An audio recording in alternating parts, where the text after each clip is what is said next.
حضرت انسان کو اللہ تبارک و تعالی نے ایک وقت معین کے لیے اس دنیا میں بھیجا ہے۔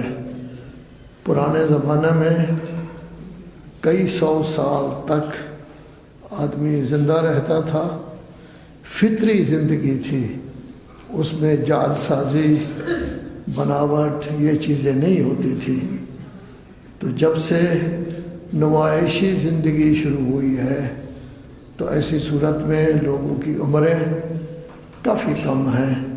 اگر کبھی سنا جاتا ہے کہ کوئی 100 سال سے اوپر ہو گیا ہے تو باقاعدہ اس کا تذکرہ کیا جاتا ہے۔ اس عمر میں، تھوڑی سی عمر میں، اللہ تبارک و تعالی جس نے انسان کو اشرف المخلوقات بنایا ہے، چاہتا ہے کہ حضرت انسان بن کر رہے۔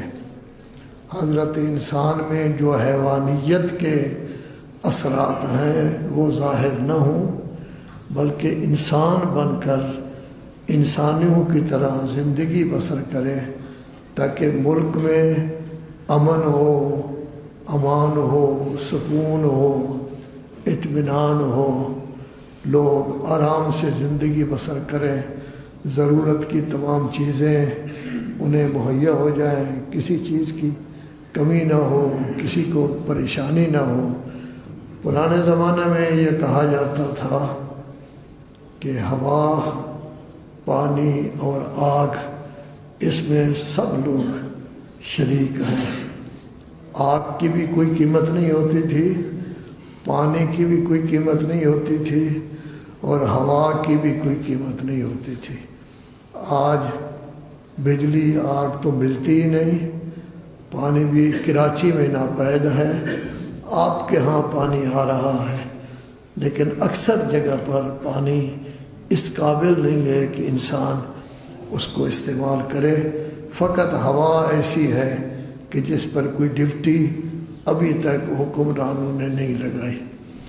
اسی لیے اللہ تبارک و تعالی نے 17ویں نمبر پر نہیں، 17واں نہیں، 19ویں نمبر پر جو سورت نازل ہوئی تھی، اس میں ارشاد فرمایا ہے فَلْيَعْبُدُوا رَبَّ هَذَا الْبَيْتِ، لوگوں اس بیت یعنی مکہ کے خانہ کعبہ کے گھر کے مالک کی عبادت کرو۔ اب ظاہر ہے کہ انسان ہر چیز سوچتا ہے کہ میں کیوں کروں، مجھے حکم کیوں دیا گیا ہے، کیا حق ہے حکم دینے والے کا کہ وہ مجھے فرما رہا ہے کہ میری عبادت کرو۔ تو اللہ تبارک و تعالی نے باقاعدہ دلیل بھی ساتھ دی ہے، الذی اطعمہم من جوع، آپ کے جسم کو جس چیز کی ضرورت ہے وہ اللہ تبارک و تعالی نے فراوانی کے ساتھ آپ کو مہیا کی ہے۔ تو ظاہر ہے کہ پیدا تو اس نے کیا ہے، وہ علیحدہ ہے۔ وہ پہلی آیت میں آیا تھا جب وحی آئی تھی اقرا بسم ربک، تو اللہ نے فرمایا تھا الذی خلق، اسی نے جو تمہیں پیدا کیا ہے۔ تو ظاہر ہے کہ پھر پوچھتے کیوں ہو کہ ہم کیوں رب کے نام سے پڑھیں، وہی تو ہمارا پیدا کرنے والا ہے۔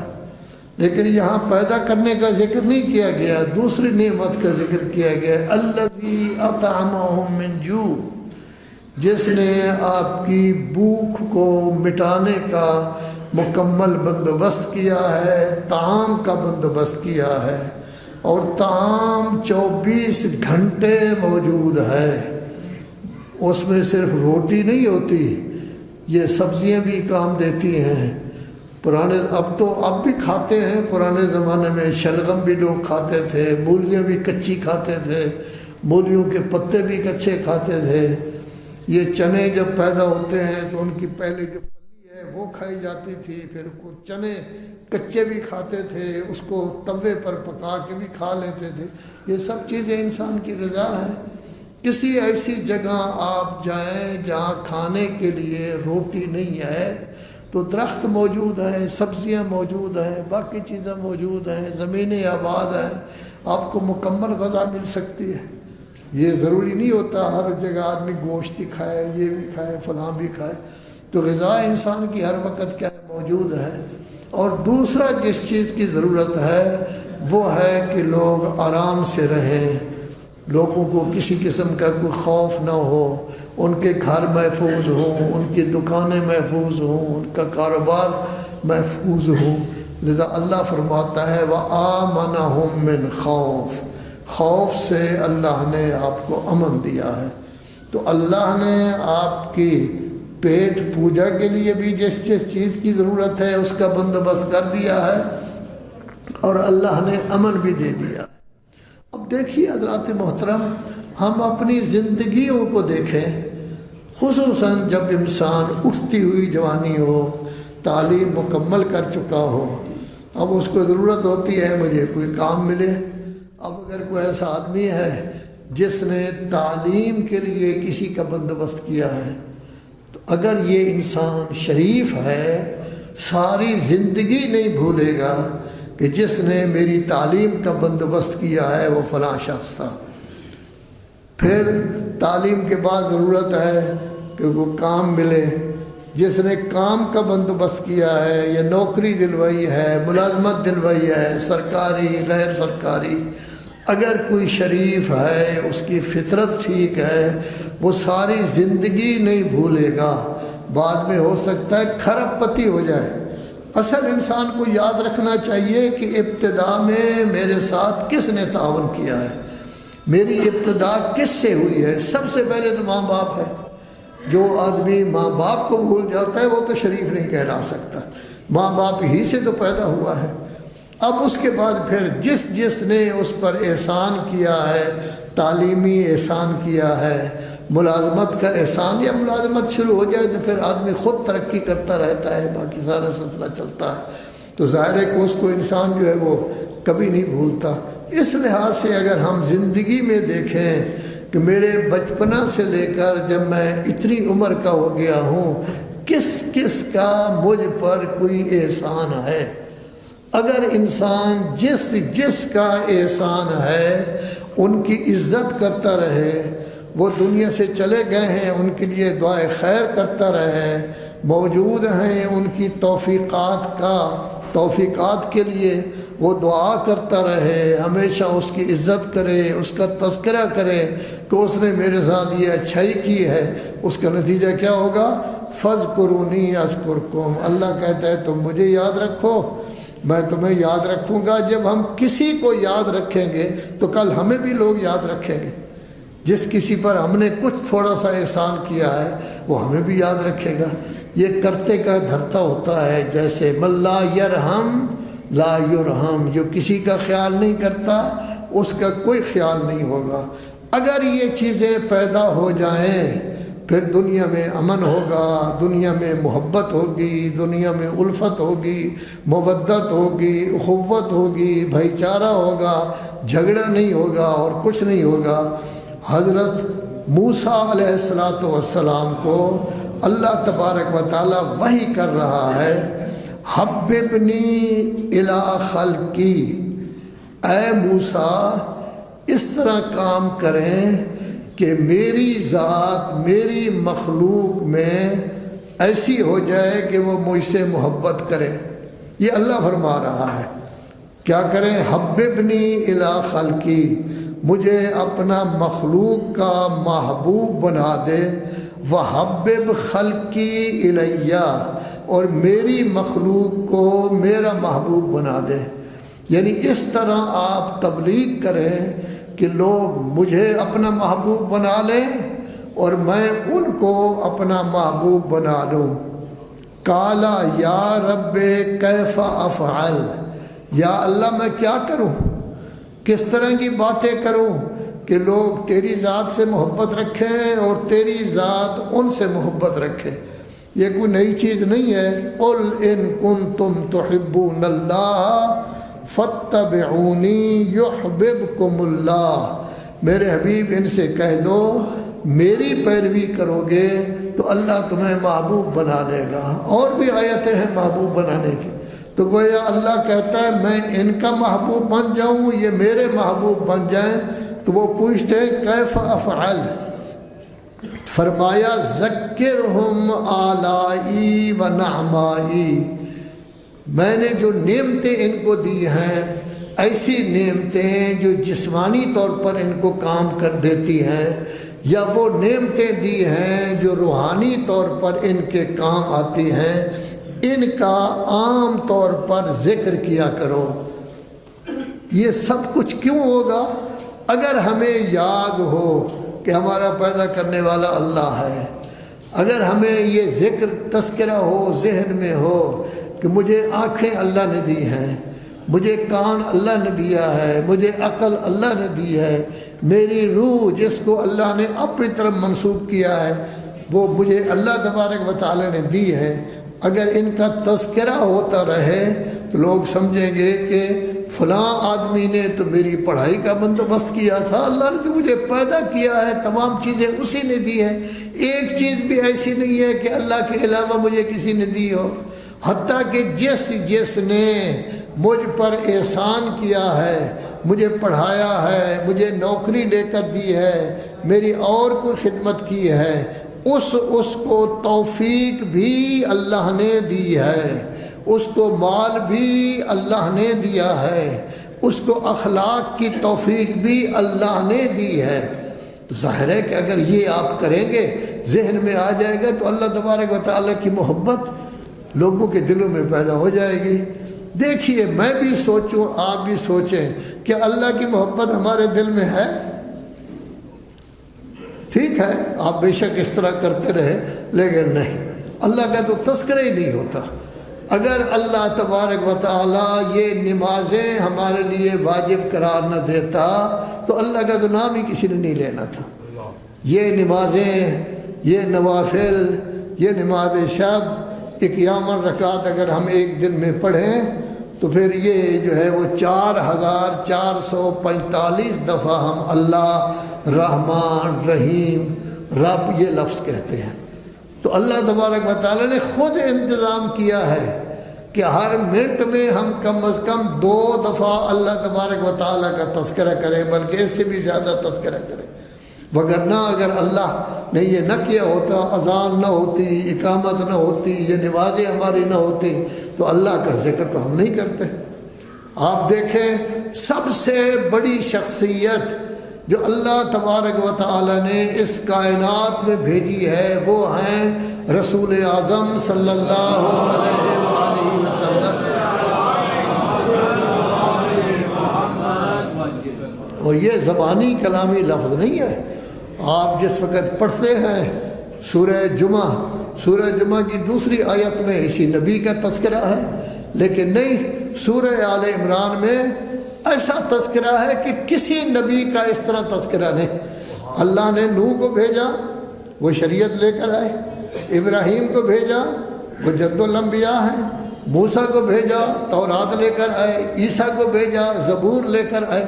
کسی کے بارے میں اللہ نے یہ نہیں فرمایا اے لوگو میرا احسان ہے کہ میں نے آپ کے لیے ابراہیم کو نبی بنایا ہے یا خلیل بنایا ہے، موسیٰ کو بنایا ہے، لیکن نہیں۔ سورہ آل عمران 4 پارہ، لقد پکی بات ہے، لام تاکید کا ہے، قد کا معنی حقیقت تحقیق ہوتا ہے، پکی بات ہے۔ من اللہ علی المومنین، اے علی مسجد کے مومنو، ایک کائنات کے مومنو، اس زمانے سے لے کر قیامت تک کے مومنو، اللہ نے آپ لوگوں پر احسان کیا ہے۔ کون سا احسان کیا ہے؟ اس کو بھیجا ہے جو تمام انبیاء کا سردار ہے، اس کو بھیجا ہے جو خاتم الانبیاء ہے، اس کو بھیجا ہے جس پر نبوت ختم، اس کو بھیجا ہے اللہ نے جن کو ماڈل بنانا تھا، آخری نسخہ محمد مصطفیٰ تھے۔ آخری شخصیت جو سب سے اعلیٰ ترین ماڈل ہے، نمونہ ہے، وہ رسول اعظم ہے۔ وہ شخص جس کے بعد آپ کے لیے کوئی اور اس طرح کا ماڈل آنے والا نہیں۔ بعد میں تو امامت کا سسٹم ہے، لیکن آپ لوگوں کی توجہ کم ہے۔ حقیقت یہ ہے کہ آپ لوگ بہت بڑے ہیں جنہوں نے نبوت کے سسٹم کے بعد امامت کے سسٹم کو مانا ہے۔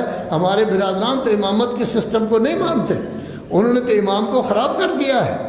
اتنا خراب کر دیا ہے، اتنا خراب کر دیا ہے، یہ حجاموں کا امام ہے، یہ لوہاروں کا امام ہے، یہ فلاں کا امام ہے، یہ ہے وہ ہے، جو ننگ دھڑنگ بیٹھا ہوتا ہے وہ ولی بھی بن جاتا ہے، امام بھی بن جاتا ہے۔ پہلے مولوی صاحبان کو امام بنایا، اس کے بعد پھر جماعت والوں کو امام بنایا، پھر جس کا ہو، یہ غلط چوروں کا امام ہے، یہ ڈاکو کا امام ہے۔ امام کو اتنا انہوں نے خراب کر دیا ہے جس کی کوئی اہمیت ہی نہیں رہی۔ لیکن آپ امامت کے سسٹم کو مانتے ہیں، آپ عصمت کو مانتے ہیں، آپ ان کی طہارت کو مانتے ہیں، لیکن آپ کو احساس کم ہے، آپ کو اس کا احساس نہیں ہے، توجہ اس طرف نہیں ہے۔ لیکن اصل دین کے ماننے والے آپ ہیں، اسلام کے ماننے والے آپ ہیں۔ تو آخری نسخہ جو اللہ نے بھیجا تھا، اس نے کام کیا کرنا تھا؟ کام ان کے صرف 4 تھے، 5واں کوئی کام نہیں تھا۔ سب سے پہلا کام کیا تھا؟ تلاوت آیات قرآنی۔ ہم خود سوچیں، آپ تو ماشاءاللہ قرآن مجید کی تلاوت ہر روز کرتے ہیں، ترجمہ دیکھتے ہیں، لیکن آپ کی تعداد کتنی ہے؟ آپ کیا کچھ ہیں؟ تو 5%، 6% لوگ ہو جائیں گے جو قرآن مجید کو پوچھتے ہیں، وگرنہ قرآن مجید کو پوچھتا ہی کوئی نہیں۔ آپ کی جب فاتح خوانی ہوتی ہے، بہت سارے لوگ ہوتے ہیں جو قرآن مجید پڑھے ہوئے نہیں ہوتے، ان کے ہاتھ میں گٹھلیاں دے دی جاتی ہیں، یا ان کے ہاتھ میں چنے دے دیے جاتے ہیں، وہ کیا کرتے ہیں کیا نہیں کرتے یہ ان کو پتہ ہے۔ تو قرآن مجید کے نہ پڑھے ہوئے بھی ڈھیر سارے لوگ ہیں، جو پڑھے ہوئے ہیں، جو ترجمہ نہیں جانتے، ان کی تعداد 95% ہے۔ 95% لوگ ترجمہ نہیں جانتے۔ جو قرآن مجید کو سمجھ کر عمل نہیں کرتے، ان کی تعداد تو میرے خیال میں عمل کرنے والوں کی 1% ہوگی۔ تو ظاہر ہے کہ ہم تلاوت قرآن مجید، جس طرح رسالت مآب کو کہا گیا ہے کہ ان کا کام تلاوت قرآن ہے، ہم نے ان کے اس کام میں ان کی سیرت پر عمل تو بہت کم کیا ہے۔ اور کیا کرتے ہیں؟ وَيُزَكِّيهِمْ، جب تلاوت قرآن مجید کرتے ہیں، وہ آپ کو تلاوت قرآن مجید آپ کے سامنے کریں گے، آپ کو سمجھائیں گے، وَيُزَكِّيهِمْ، آپ کا نفس پاکیزہ ہو جائے گا۔ کیا ہمارا نفس پاکیزہ ہے؟ بہت اچھے نیک لوگ ہیں ہم نمازی ہیں، ہم پرہیزگار ہیں، ہم خمس کے پابند ہیں، ہم زکوٰۃ کے پابند ہیں، ہم نماز کے پابند ہیں۔ آپ کی اکثریت جو ہے وہ نماز تہجد کی پابند ہے، یہ سب کچھ ہے، لیکن کیا معاشرہ میں ہماری بات چیت اس کی چغلی کھاتی ہے کہ ہم مسلمان ہیں؟ ہم تو جب بھی کوئی چیز ہو کسی پر ڈال دیتے ہیں۔ اگر آپ بہت انقلابی ہیں تو کہتے ہیں یہ غلط کام کس نے کیا ہے؟ امریکہ نے۔ کم ہے تو آپ کہتے ہیں فلاں نے کیا ہے، اس سے کم ہے تو آپ کہتے ہیں فلاں نے کیا ہے۔ تو ظاہر ہے کہ ابھی کل گزرا ہے یوم مبعث، رسول اللہ کی بعثت کا دن گزرا ہے۔ مجھے بتائیں کس کس نے کل عید منائی ہے کہ آج ہمارے رسول کی بعثت ہوئی ہے؟ کس کے گھر میں نئے کپڑے بنائے گئے ہیں؟ کس کے گھر میں نئے کھانے بنے ہیں؟ کس نے ایک دوسرے کو مبارک دی ہے کہ آج رسول اللہ کی بعثت ہے؟ کس نے خوشی منائی ہے کہ آج رسول اللہ کی بعثت ہے؟ ٹھیک ہے، ہمارے پیر صاحب نے ایک محفل کر دی ہے، اور محفل کی ہے مولانا قاضی صاحب اعلی اللہ مقامہ، ہمیشہ کہتے رہے مولوی صاحبان سے کہ دیکھو جس نبی کا، امام کا، رسول کا تذکرہ کرو، فقط اسی کا تذکرہ کرو۔ کیا محفل والوں نے مجلس نہیں پڑھی؟ وہ تو مجلس پڑھ کر چلے جاتے ہیں۔ کیوں؟ اس وقت کہ پتہ ہے کہ پیر صاحب نے ہمیں اتنے پیسے دینے ہیں، اور اس کا نتیجہ یہ ہے کہ وہ، اور یہ پیسے کا سلسلہ اس طرح چل گیا ہے کہ پیر صاحب جس کو پیسے دیتے ہیں وہ تو خوش ہوتا ہے، لیکن علماء کرام اور بھی رہتے ہیں۔ 8-10 علماء کرام ایسے ہیں جن کو کبھی انہوں نے پوچھا ہی نہیں، وہ تو کہتے ہیں کہ کیا ہمارا حصہ نہیں ہے؟ اگر یہ پیسے کا چکر نہ ہوتا تو کسی کو کہنے کی ضرورت ہی نہیں تھی۔ تو پیر صاحب نے پیسے کا چکر تو شروع کیا ہے، لیکن پکی سخاوت نہیں کی کہ جتنے علماء رہتے ہیں سب کو ایک ہی چلو پڑھا دے۔ آپ کی جتنی مجالس ہیں اس سے زیادہ علماء یہاں رہتے ہیں، تو ایک مجلس ہی پڑھا دے، ایک شہادت کی، ایک محفل کی پڑھا دیں، جتنے پیسے آپ دیتے۔ کل میں نے سنا ہے کہ ڈھیر سارے پیسے آپ دیتے ہیں۔ پرانے زمانے میں تو مجھے یاد ہے 2000 روپیہ دیتے تھے، اب سنا ہے کہ ڈھیر سارے دیتے ہیں۔ تو یہ ہر چیز بکاؤ مال ہے۔ کیا کبھی سوچا آپ نے کہ جو بکاؤ مال ہم یہ کام کر رہے ہیں کیا اسی نبی یا امام کا تذکرہ ہو رہا ہے جس کی ولادت یا محفل؟ نہیں، تقریر رٹی ہوتی ہے، وہ کر کے چلا جاتا ہے، نعرہ حیدری یا علی فلاں فلاں کر کے فارغ ہو جاتے ہیں، اور اگر شہادت تو رو دیتے ہیں۔ یہ ہر بچے کو اب یاد ہو گیا ہے کہ آپ نے کیا پڑھنا ہے، تو پھر آپ کیا کر رہے ہیں؟ محنت تو کوئی نہیں کرتا، ان کو پتہ ہے اتنے پیسے ملنے ہیں، ہم نے یہ کام کرنا ہے۔ تو کیا بیست کا دن ہم نے منایا ہے؟ ہم ہر ولادت میں کوشش کرتے ہیں کہ مٹھائی منگوائیں، تو کل پہلے دن میں نے دوپہر تک طے کیا تھا، اس کے بعد جب رسول اللہ کی بیست ہوگی تو نہیں منگواؤں گا۔ کیوں نہیں منگواؤں گا؟ صرف 2 یا 3 آدمی آئے ہیں، وگرنہ کوئی بھی نہیں آیا۔ اگر کسی اور امام کی ولادت ہو تو پوری جماعت آ جاتی ہے، تو رسول اللہ کے لیے جب آئے ہی کوئی نہیں تو مٹھائی 2 کلو 2.5 کلو لے تو پیسے تو خرچ ہوتے ہیں اس پر، تو پھر کیوں آدمی خرچ کرے؟ تو جب بیست ہی ہم نے نہیں منائی، اس کا تذکرہ ہی نہیں منایا، ہماری زندگی میں کوئی خاص فرق ہی نظر نہیں آیا، ہمارے گھر میں کوئی خاص فرق ہی نظر نہیں آیا، ہمارے بچے بہت خوش نہیں ہوئے کہ آج ہمیں فلاں چیز مل گئی ہے، تو ہم نے بیست کیا منائی ہے؟ البتہ یہ ضرور ہوا ہے کہ بیست کے دن ہی آپ کے ملک میں انتخابات ہوئے ہیں، اور کہتے ہیں یہ 12ویں انتخابات ہیں جس میں 12 کروڑ سے زیادہ لوگوں نے ووٹ ڈالا۔ یہ بہت اچھی چیز ہے۔ قرآن مجید میں تو کہا گیا وَشَاوِرْهُمْ فِي الْأَمْرِ، اے میرے حبیب آپ مشورہ کیا کریں ان سے۔ آج کل مشورہ کی صورت یہی ہے کہ کیا کرتے ہیں جی ووٹ ہو جائے۔ بہرحال ووٹ بہت بڑی طاقت ہے، انسان کے ووٹ کی بہت بڑی طاقت ہے۔ وہ چاہے تو کسی بڑے سے بڑے آدمی کو گرا دے اور کسی چھوٹے سے آدمی کو اوپر کر دے۔ کتنے برج گر گئے ہیں۔ اور میں تو یہ کہتا ہوں پاکستان قائم رہنے کے لیے بنا ہے، پاکستان لا الہ الا اللہ کے نام سے بنا ہے، پاکستان اسلام کے نام سے بنا ہے، پاکستان سنیت کے نام سے نہیں بنا۔ اب تو کوشش کرتے ہیں فلاں بل فلاں بل فلاں بل، اس کو سنی بنائیں۔ سنی کے نام سے نہیں، اسلام کے نام سے بنا ہے۔ جب اسلام کے نام سے بنا ہے پاکستان تو اس نے تو قائم رہنا ہے، تاکہ ہمیں قائم اس نے قائم رہنا ہے، ہر صورت میں قائم رہنا ہے۔ اگر 2-4 دفعہ انتخابات ہو جائیں تو جن عوام کو ہم بیچارے کہتے ہیں، ایسے آدمی چن لیں گے جو صرف پاکستان کے بارے میں سوچیں گے۔ کاش یہ ووٹ صرف امیروں کے لیے نہ ہوتے، جو کروڑوں خرچ کرتے ہیں ان کے لیے نہ ہوتے۔ ہماری حکمران اگر عقل مند ہوتے تو تمام ملکوں کا دورہ کر کے دیکھتے کہ ووٹوں کا طریقہ کار کیا ہے، کیا کرتے ہیں، کس طرح خرچ کرتے ہیں۔ ہم نے تو کئی یورپ کے ملکوں میں دیکھا ہے، ابھی میں گیا ہوا تھا، ووٹ ہو رہے تھے، کسی کو کان و کان خبر ہی نہیں تھی، صرف تھوڑے سے ان کی تصویریں لگی ہوئی تھی۔ وہ میں نے کسی سے پوچھا، کہا جی ووٹ ہو رہے ہیں، اور تصویریں بھی چند دن کے لیے لگاتے ہیں، باقاعدہ اجازت لے کر کھمبوں پر لگی ہوتی ہیں، اور دوسرے دن اتارنا ضروری ہے خود۔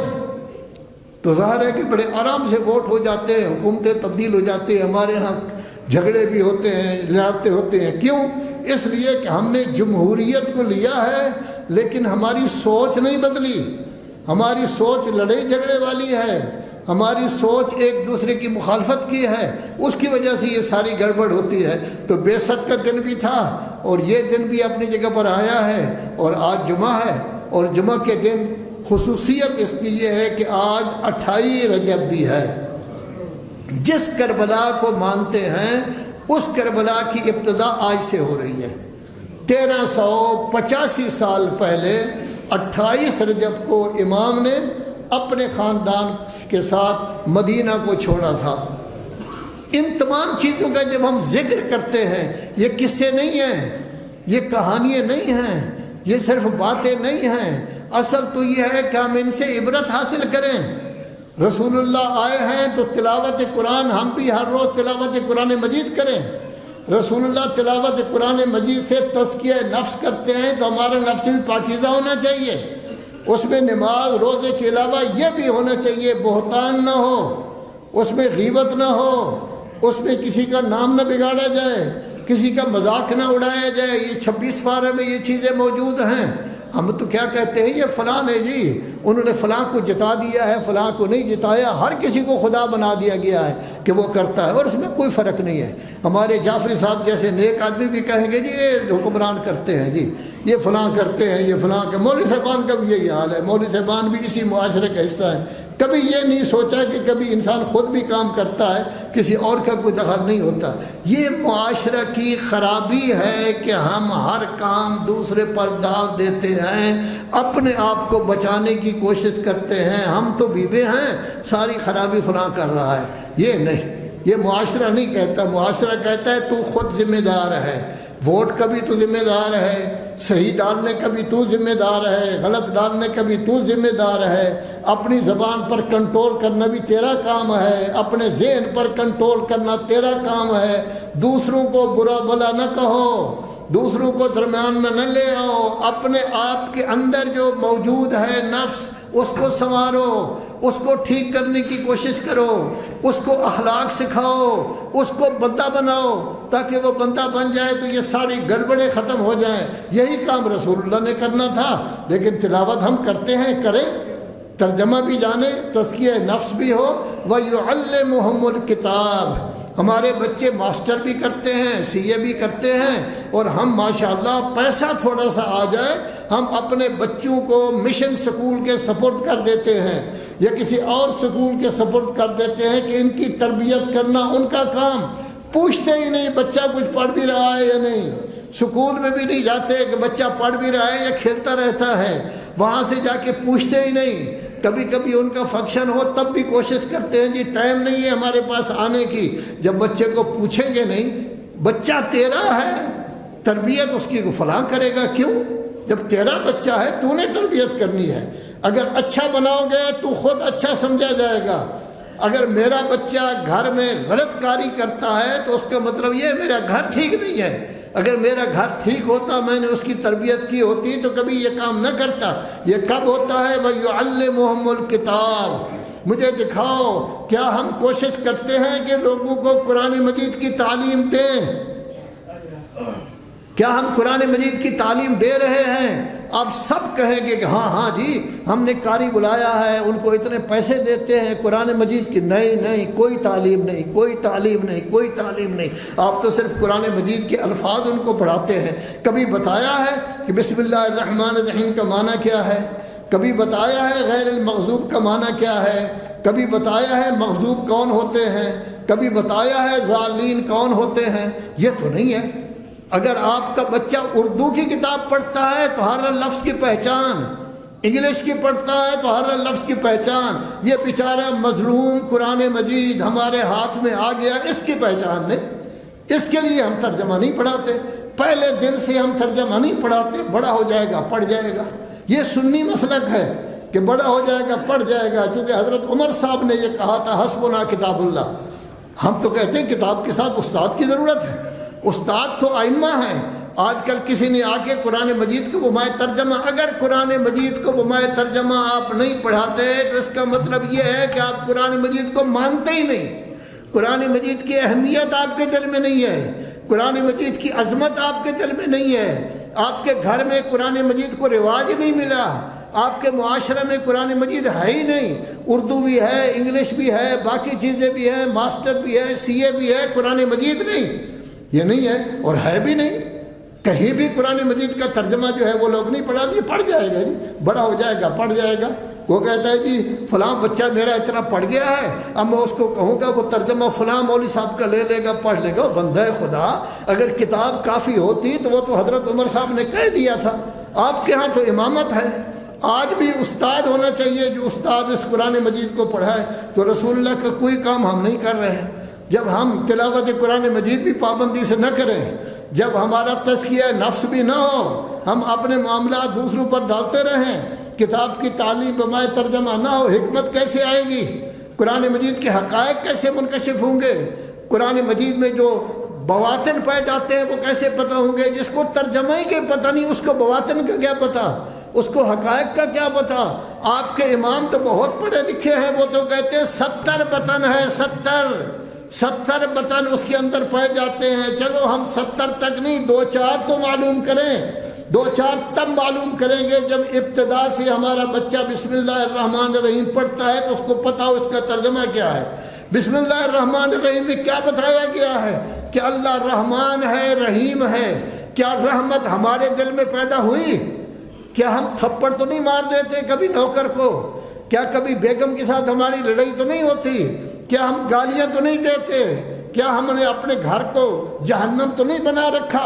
اکثر گھر اس طرح ہے جس میں گڑبڑ وغیرہ ہوتی ہے۔ تو گویا اس کا مطلب یہ ہے کہ بسم اللہ الرحمن الرحیم پڑھا ہے، اس سے فائدہ نہیں اٹھایا۔ فائدہ کیوں نہیں اٹھایا؟ کیونکہ استاد سے کام نہیں لیا۔ استاد بتائے گا کہ بسم اللہ الرحمن الرحیم اللہ کو مانتے ہو تو اپنے اندر رحمت پیدا کرو، رحمت پیدا کرو، اپنے لیے بھی رحمت، گھر والوں کے لیے بھی رحمت، نوکروں کے لیے بھی رحمت۔ آپ نے دیکھا نا اس میں آیا ہے کہ فلاں بڑے آدمی نے جی اپنے ورکر کو تھپڑ مار دیا ہے، فلاں نے یہ کیا ہے۔ البتہ یہ ضرور ہے کہ جن نے دو آدمیوں نے تھپڑ مارا تھا قوم نے اس کو منتخب نہیں کیا، یہ سمجھداری والی بات ہے۔ یعنی قوم اتنی سمجھداری ہو گئی ہے اس میں کہ فلاں نے تھپڑ مارا ہے اپنے ورکر کو، اس کو سیٹ پر نہیں آنا چاہیے۔ تو اگر اسی طرح ہماری قوم محاسبہ شروع کر دے، ہماری قوم سمجھدار بن جائے، لیکن سمجھدار بننے کے لیے ضروری ہے پہلے اللہ، پھر رسول اللہ کی عظمت، قرآن مجید اور اہل بیت، چاروں کی عظمت اگر دل میں موجود ہو اور ہم یہ سمجھیں کہ ان چاروں کے علاوہ ہمارا کوئی راستہ نہیں، ہم نے ان چاروں کی اتباع کرنی ہے، ان چاروں کے حکم پر عمل کرنا ہے، اہل بیت اور رسول کی سیرت پر عمل پیرا ہونا ہے، اور یہ سیرت ہمارے گھر میں بھی نظر آئے، ہماری دکان میں بھی نظر آئے، کارخانہ میں بھی نظر آئے، ہماری زندگی میں بھی نظر آئے، معاشرے میں بھی نظر آئے، تو اس کا مطلب یہ ہے کہ ہم ہیں پکے مسلمان۔